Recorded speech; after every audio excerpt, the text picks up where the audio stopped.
Alors bonjour à tous. Aujourd'hui, nous allons faire le récit de Saint Quinide ou Quinize, évêque de Vaison, vers 578.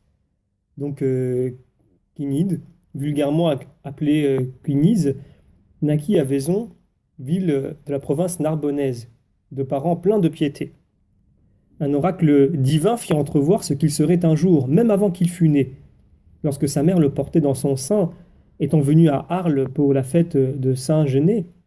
Au milieu d'une multitude nombreuse qui affluait de tous côtés, comme elle prolongeait sa veille et sa prière devant les portes fermées de l'église, elle entendit un admirable concert que faisaient les anges et vit la porte s'ouvrir miraculeusement d'elle-même.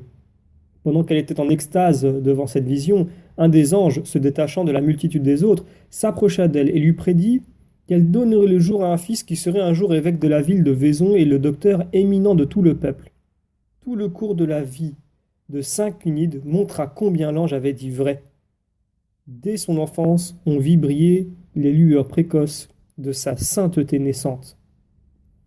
Formé aux lettres et admis à la cléricature, conservant la gravité dans sa conduite, la pureté dans sa vie, toujours en prière, toujours occupé à scruter la loi divine, il enrichit tellement son âme de vertu qu'il remplit de la célébrité de son nom non seulement sa patrie et les villes voisines, mais les régions lointaines.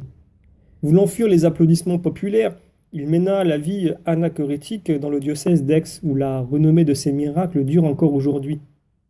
Quand il fut de retour, saint Théodose, son évêque, l'ordonna diacre et le députa au 5e concile d'Arles tenu en 552. Il le choisit ensuite pour coadjuteur et se déchargea sur lui du fardeau de son diocèse, que son grand âge ne lui permettait plus de porter. Saint Théodose étant mort quelque temps après, Cunide gouverna seul l'église de Vaison et le fit avec toute la vigilance d'un pasteur également charitable et zélé. Momol, comte d'Auxerre, général de l'armée française, l'ayant traité de la manière la plus indigne sous prétexte qu'il ne lui avait pas rendu tous les honneurs qu'il se croyait dus pour la victoire remportée en Dauphiné sur les Lombards, il souffrit tous ces mauvais traitements avec une patience héroïque. Mais Momol ne fut pas plus tôt sorti de Vaison qu'il se sentit attaqué d'un mal violent. Ces gens, qui le voyaient condamné par les médecins, eurent recours au Saint-Évêque et l'apportèrent tout mourant à ses pieds. Cunide pria pour sa guérison et l'obtint sur l'heure. Il assista peu de temps après au 4e concile de Paris qui se tint en 572 dans l'église des apôtres Saint-Pierre et Saint-Paul, dite depuis de Sainte-Geneviève, et mourut le 13 février 578 ou 579. Sa fête est marquée en ce jour dans les martyrologues d'Aldon et d'Usuard, ainsi que le martyrologue romain. La ville de Vaison l'a choisi pour son second patron. Alors, ce récit nous apprend bien des choses au sujet de ce saint, mais comme toujours, et j'insiste toujours sur ce point, même si nous pouvons aussi insister sur d'autres points, l'importance de l'éducation des parents. Cette mission qui est donnée aux parents d'éduquer saintement leurs enfants dans la foi chrétienne. Alors il y a un second point aussi que nous pouvons aborder. Nous voyons que dans ce récit, de façon assez explicite, a été annoncé aux parents de Saint Quinide quelle serait sa mission, sa vocation. Eh bien, ici, cela s'affiche de façon explicite, mais pour chacun de nous, la plupart du temps, elle ne s'affiche pas de façon aussi explicite.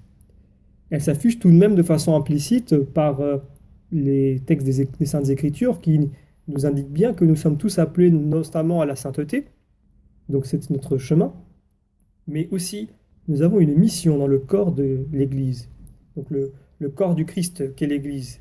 Nous avons tous une mission, même si elle ne nous est pas indiquée de façon aussi explicite. Et c'est important de se dire qu'il n'y a pas d'un côté les saints qui, quelquefois, voilà, sont même appelés avant même la naissance. Et nous, c'est différent, on n'a pas ce genre d'appel, on fait partie du commun des mortels, ou plutôt je dirais le commun des chrétiens classiques qui ont tout simplement à aller le dimanche à l'église, à prier le Notre Père chaque jour, à prier pour quelqu'un, etc., etc. Voilà les choses assez basiques.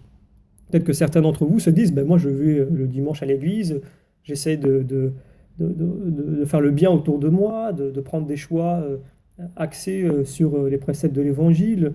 J'essaie de prier au moins 5 minutes, 10 minutes dans ma journée où voilà, je ne fais rien d'autre. Eh bien, si vous faites cela, c'est déjà bien. C'est déjà bien, il faut s'en encourager. Mais il faut aussi se dire que ce n'est pas encore suffisant. C'est important puisqu'un chrétien doit toujours marcher, donc doit toujours aller de l'avant. Et il est déjà appelé à la sainteté, en tout cas par le baptême. C'est un chemin que nous devons tous prendre absolument, puisque c'est le seul chemin qui nous permettrait de vivre dans la vision béatifique, donc le paradis. Mais nous avons tous une mission à accomplir et nous avons tous à être utiles dans le corps du Christ qu'est l'Église. Et les missions que nous pouvons accomplir, ce sont des missions qui, comme le dit Saint Paul, nous avons besoin de l'œil, nous avons besoin des yeux, nous avons besoin des bras. Si nous n'avons pas les yeux, nous ne pourrions pas voir, enfin, les oreilles ne pourraient pas voir, etc. Nous avons tous une utilité qui diffère selon notre caractère, les talents que Dieu nous a donnés, et donc la mission à laquelle il nous appelle. Mais alors comment savoir quelle est cette mission? C'est important dans un premier temps, de confier ce désir dans la prière au Seigneur, mais aussi eh bien, d'en s'en référer à son Église, d'aller voir un prêtre, de lui dire, voilà, j'aimerais discerner sur ma vocation, j'aimerais savoir qu'est-ce que je peux faire pour servir l'Église, mais je veux remettre de façon humble, et puisque c'est comme cela que fonctionne l'Église, entre les mains eh bien, du discernement, donc d'un prêtre, eh bien, si vous pouviez m'aider, voilà, ça me permettrait, moi, de trouver ma place dans l'Église. C'est très important parce que nous avons tous une mission, nous avons tous une vocation. Et c'est important de travailler en Église, non en chrétien isolé, c'est-à-dire de me confier entre les mains d'autrui, donc notamment un prêtre par exemple, ou une personne assignée par un prêtre pour vous aider à trouver votre place. Voilà. Et puis il ne faut pas hésiter à se lancer également dans toutes les activités pastorales que peut comporter une paroisse, et ainsi peut-être par l'exercice de ces missions, eh bien, trouver son propre chemin. Voilà. Bonne session, puisque maintenant qu'il est heure, il est le plus à même pour déposer ses prières de façon humble aux pieds de notre Seigneur, toujours plus sur ce chemin, et de pouvoir discerner davantage ce à quoi le Seigneur nous appelle. Saint Quinide, priez pour nous.